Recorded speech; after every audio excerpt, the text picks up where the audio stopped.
Welcome to the Deep Dive. We're diving into the world of real estate crowdfunding today.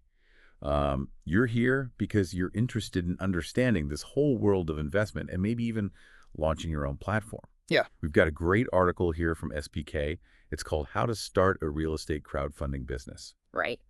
And our goal today is to really extract those critical insights and help you get a solid understanding of what it really takes to be successful in this market. Yeah, for sure. And I think the goal for us today is not to just summarize the article, but really give you, the listener, a structured and really insightful view of what are the essential elements of this real estate crowdfunding business, whether you're looking at it from an investment perspective or you're looking to start your own platform. Okay, so let's unpack this starting from the very beginning. The article right away talks about this idea of the democratization of investment.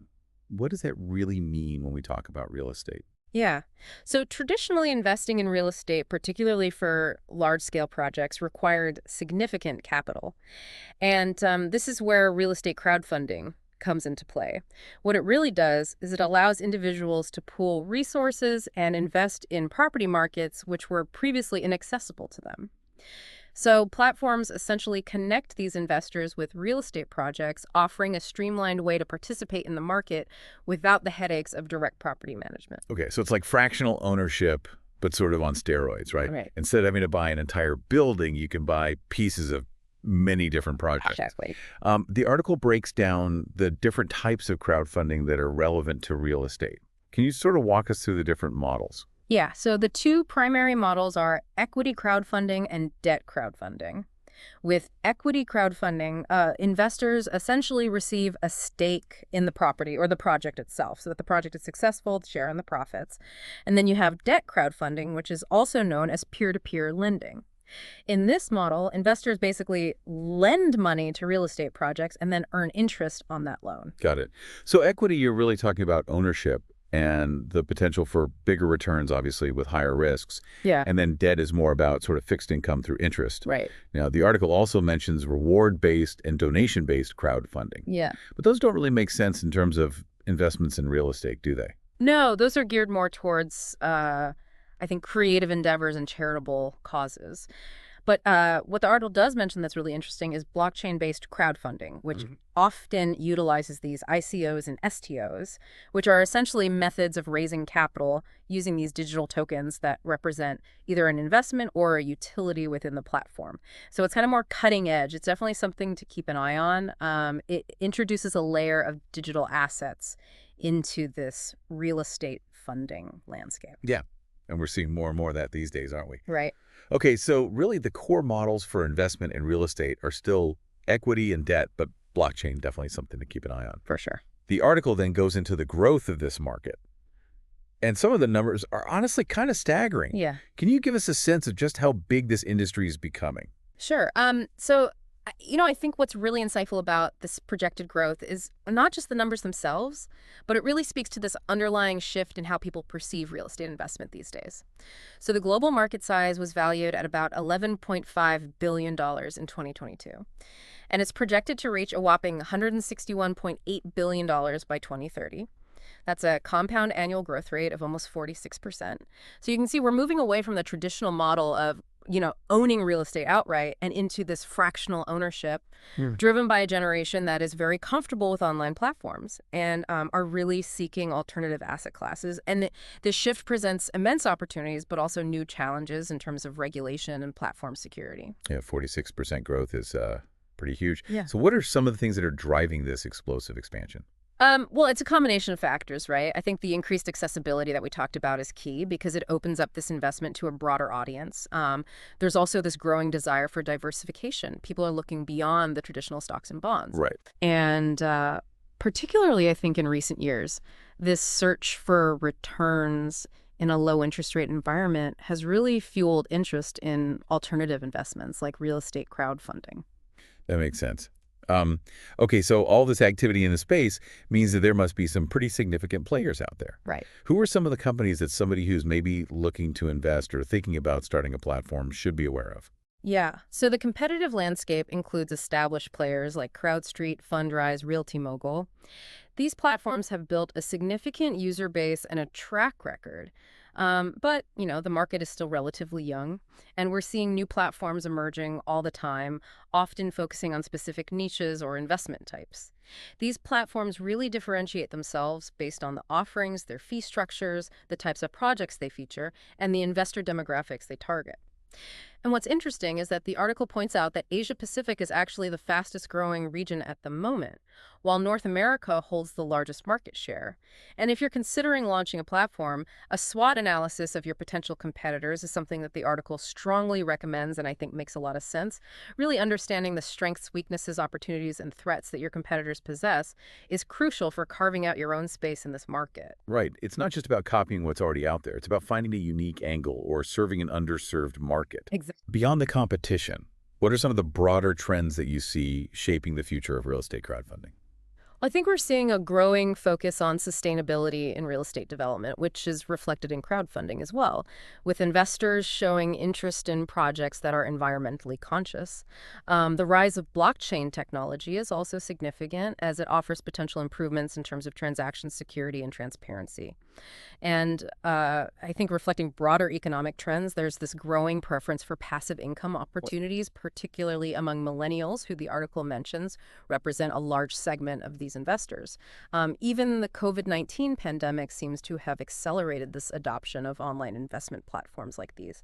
And I think the reported average annual returns of 8 to 12% are definitely attractive to many. And with over 150 active platforms globally, it's clearly a vibrant and evolving ecosystem. And I think opportunities lie in focusing on those untapped sectors that we've talked about, like industrial and affordable housing, as well as international markets. Okay, so we have a pretty good overview of the market now. Let's talk about actually starting a real estate crowdfunding platform. You're an entrepreneur. You're thinking about this space. Right. What's involved? The article really stresses the importance of a really detailed business plan. What are some of the core elements that need to be in that plan? Right. So a business plan really is your roadmap, and it needs to clearly define your business model. So how will your platform generate revenue? What specific niche within the real estate market will you focus on? Who is your target audience?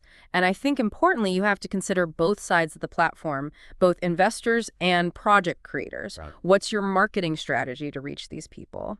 And then very importantly, you have to have some detailed financial projections that demonstrate that the platform is viable and has the potential for sustainable growth. Yeah, that makes sense.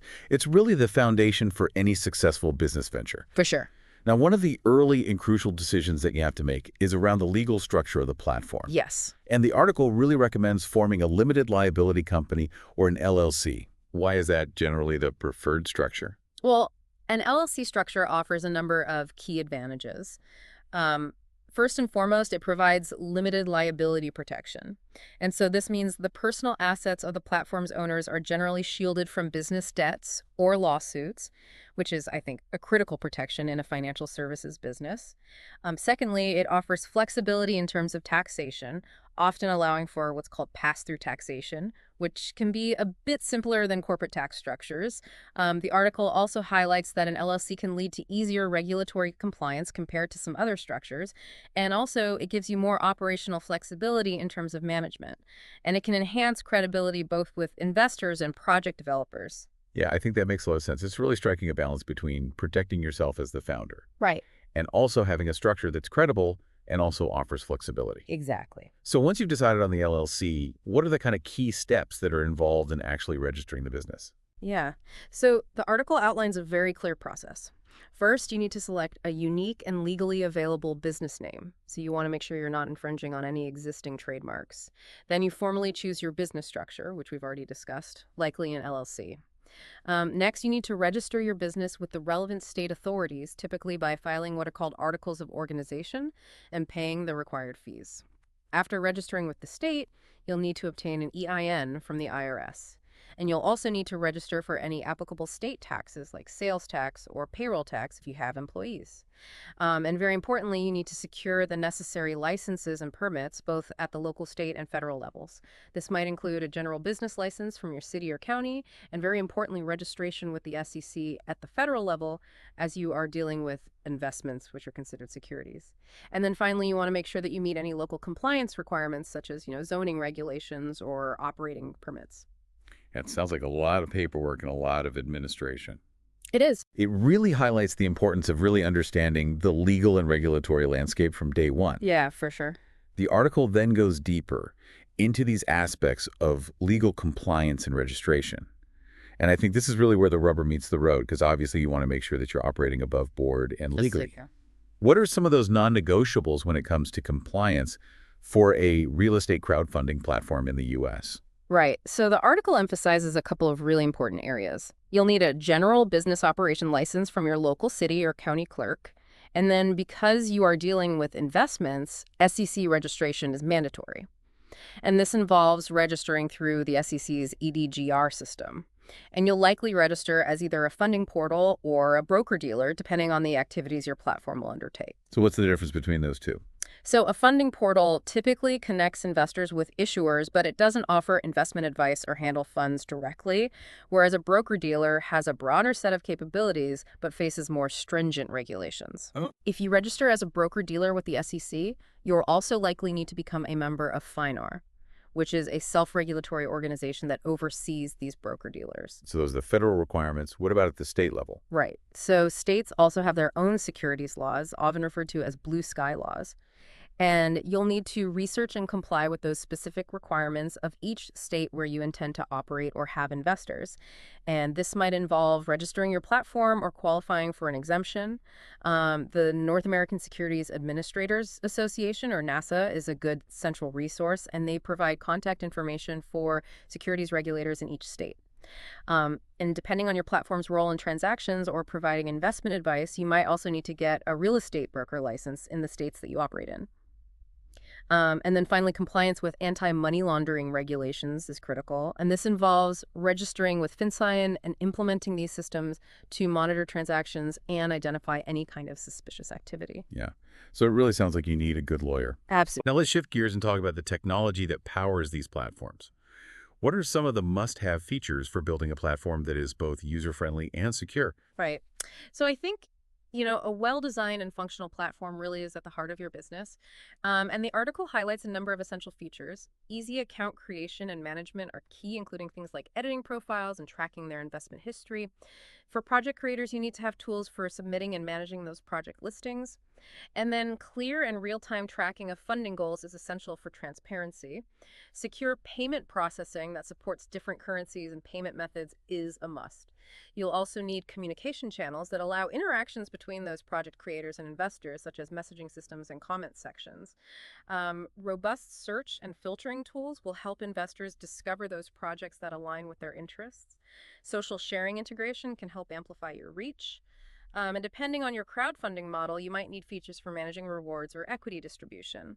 And importantly, the platform needs built-in functionalities to support regulatory compliance, such as tools for verifying investor accreditation. And then finally, I think features for user feedback and ratings can enhance trust. And if you're aiming for a global reach, multi-language support is a valuable consideration. That's a pretty comprehensive list covering everything from the front-end user experience to the back-end functionality. Yeah.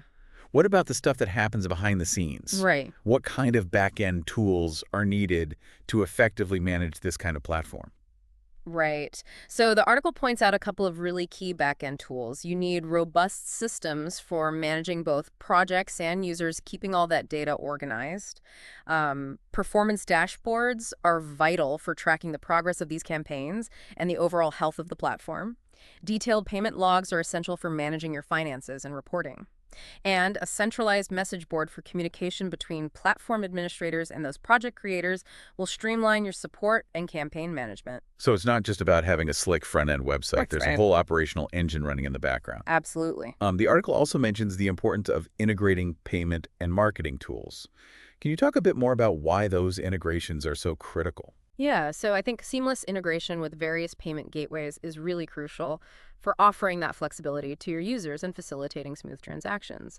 On the marketing side, having tools that allow for customization of templates for email and SMS campaigns, as well as analytics to track those campaigns, is essential for improving your outreach efforts and really attracting both investors and project creators. Yeah, anything you can do to streamline those processes just makes everything more efficient. Exactly. Now, one of the biggest challenges for any platform like this is building trust. Absolutely. How does the article recommend that platform creators can foster that accountability and transparency? Right. I think the article emphasizes encouraging project creators to provide regular updates to their investors and really maintaining open lines of communication.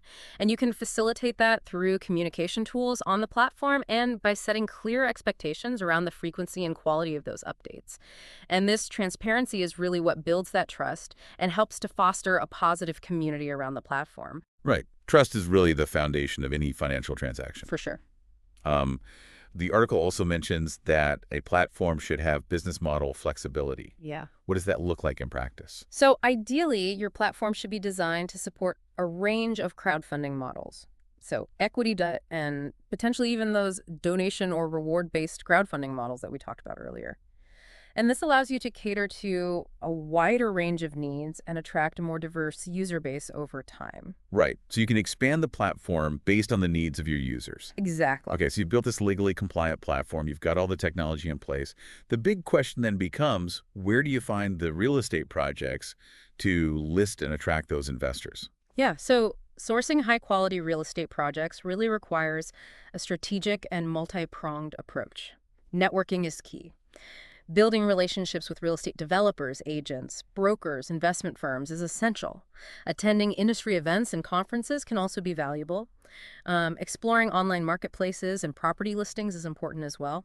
You can form strategic partnerships with established development companies or investment firms, which can give you a consistent pipeline of projects. And don't overlook direct outreach to property owners who have compelling projects. And then I think increasingly leveraging technology and data analytics can help you identify those emerging opportunities and potential projects. And regardless of the source, the article stresses implementing a really rigorous screening and due diligence process to evaluate each project. Yeah, that vetting process sounds really critical for protecting those investors and maintaining the integrity of the platform. Absolutely. Finally, let's talk about marketing. Right? You've got this platform, you've got the projects. Now you need to get the word out. How do you attract both investors and developers? Right. So the article lays out a pretty comprehensive marketing strategy. Content marketing is really crucial. Creating valuable educational content like blog posts, ebooks, webinars can attract and educate potential investors. Search engine optimization, or SEO, is vital for making sure your platform ranks well on search engines so people can find you. Social media marketing allows you to engage with potential users, share success stories, and build community.